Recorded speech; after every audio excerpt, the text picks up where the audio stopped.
दोस्तों नमस्कार। दोस्तों मैं सतवीर सिंह अपने यूट्यूब के भारत लिंक ग्लोबल चैनल पर आपका स्वागत करता हूं।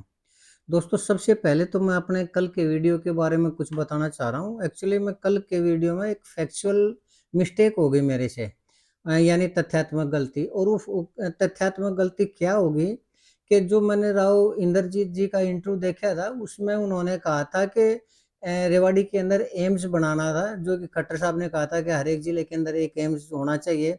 तो उन्हीं के आधार पर उन्होंने एक गांव का नाम लिया कि उन्होंने 200 एकड़ ज़मीन देने का वो प्रस्ताव पास कर दिया, और वो जो 200 एकड़ ज़मीन थी हमने वहाँ पर जो एम्स था वो डिक्लेयर कर दिया, यानी हॉस्पिटल डिक्लेयर कर दिया। तो लेकिन बाद में पता चला कि वो जो ज़मीन थी वो फॉरेस्ट ऑफिस डिपार्टमेंट की थी, और फॉरेस्ट डिपार्टमेंट की ज़मीन के ऊपर एम्स का निर्माण हो नहीं सकता।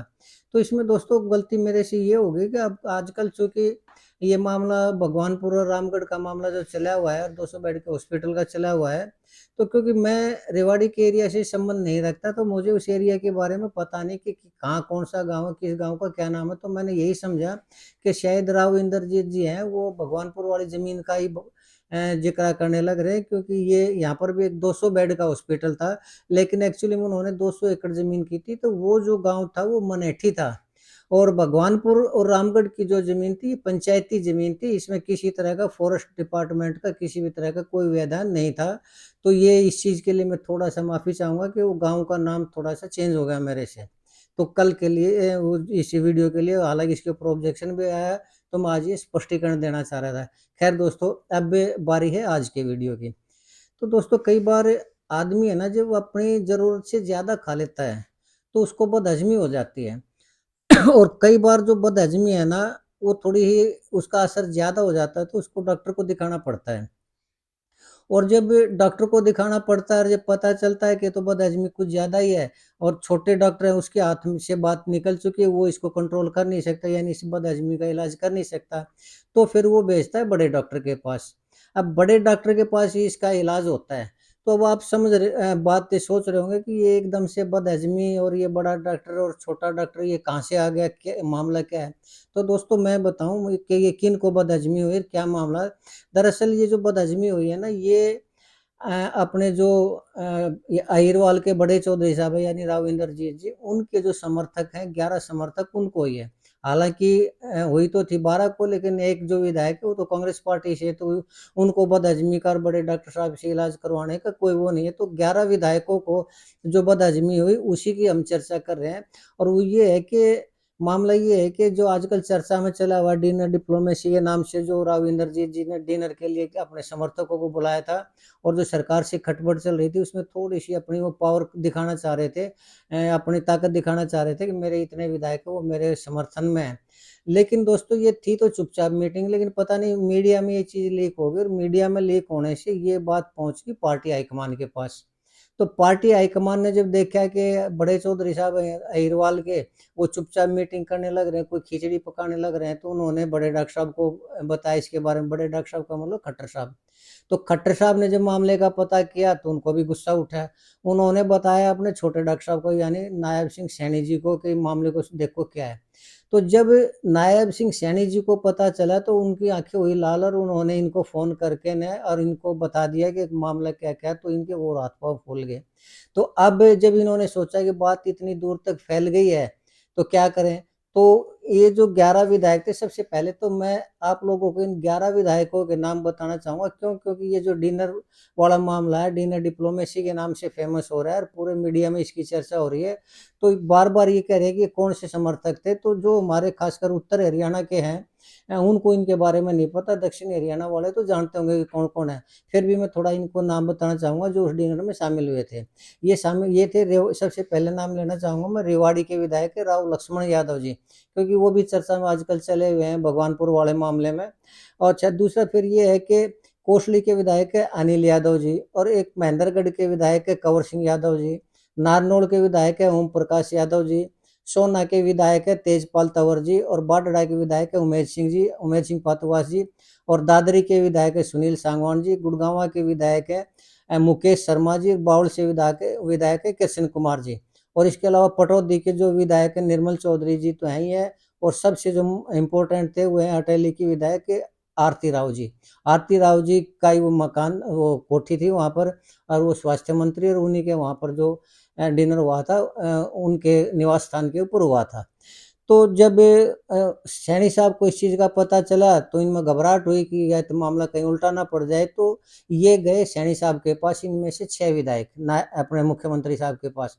अब लेकिन मामला चूँकि ऊपर तक पहुँच चुका था, तो सैनी साहब वैसे तो स्वभाव के बहुत बढ़िया आदमी हैं, लेकिन उन्होंने कहा बस ठीक है, मेरी तो कोई दिक्कत नहीं है।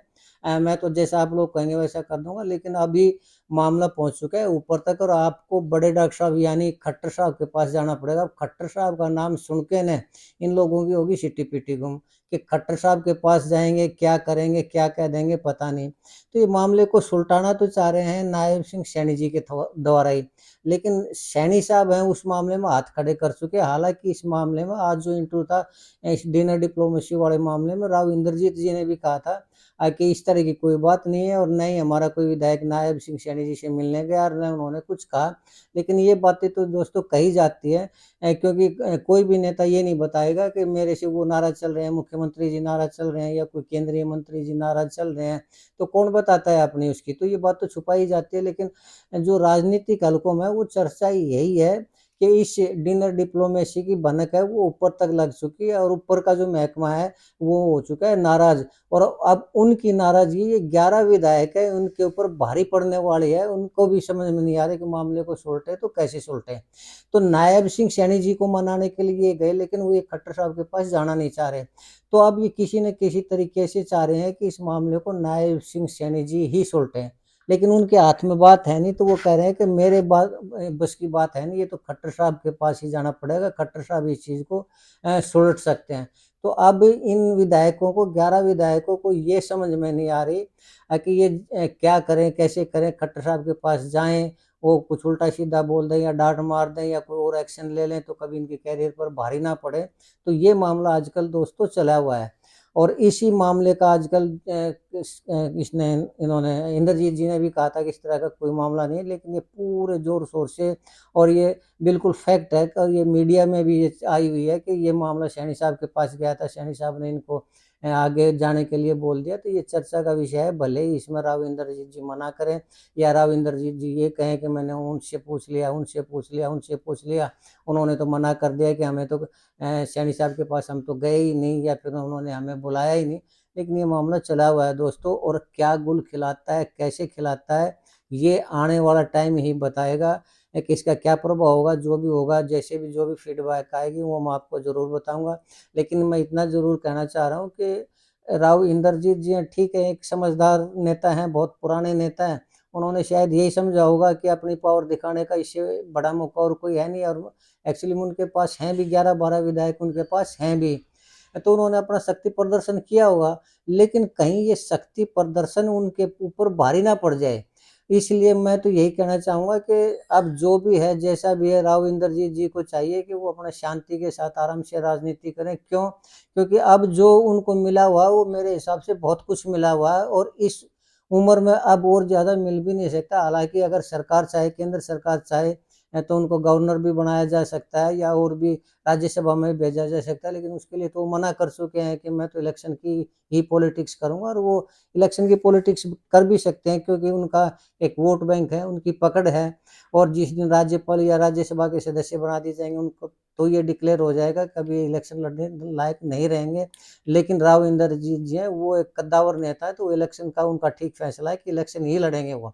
लेकिन अब इस उम्र में जाके ना एक नई पार्टी बनाना, या ताकत का प्रदर्शन करना, शक्ति प्रदर्शन करना, मुझे तो ये उचित लगता नहीं। बाकी ये पॉलिटिक्स वो 50 साल से कर रहे हैं, उनको ज़्यादा पता है, और क्या करना चाहिए, कैसे करना चाहिए, वो बेहतर जानते हैं। लेकिन मैं तो फिलहाल यही कहना चाहूँगा कि ये मामला था, और आजकल ये मामला ऊपर तक गया हुआ है, और जो ये 11 विधायक है, ये घबराए हुए हैं कि क्या होगा, कैसे होगा। तो आज के लिए दोस्तों इतना ही, और वो जो मेरे से गलती हुई थी उसके लिए फिर थोड़ा सॉरी कहूँगा। वो मनेठी की ज़मीन थी, वो भगवानपुर गाँव की ज़मीन का मामला नहीं था। भगवानपुर गाँव की जो ज़मीन है, वो पंचायती ज़मीन है, और उसमें किसी भी तरह का कोई भी फ़ॉरेस्ट डिपार्टमेंट का रोल नहीं है।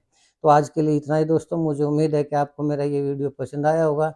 अगर आपको लगा कि मेरा वीडियो ठीक है, तो आपसे गुज़ारिश करना चाहूँगा कि मेरे इस वीडियो को लाइक करें, शेयर करें, और कमेंट ज़रूर करें दोस्तों। और एक चलते-चलते निवेदन ज़रूर करना चाहूँगा कि आप मेरे इस चैनल को सब्सक्राइब ज़रूर करें, ताकि इसी तरह की वीडियो मैं आप तक लाता रहूँ। आपने मेरा ये वीडियो देखा इसके लिए आपका बहुत-बहुत धन्यवाद। नमस्कार, जय हिंद, जय भारत।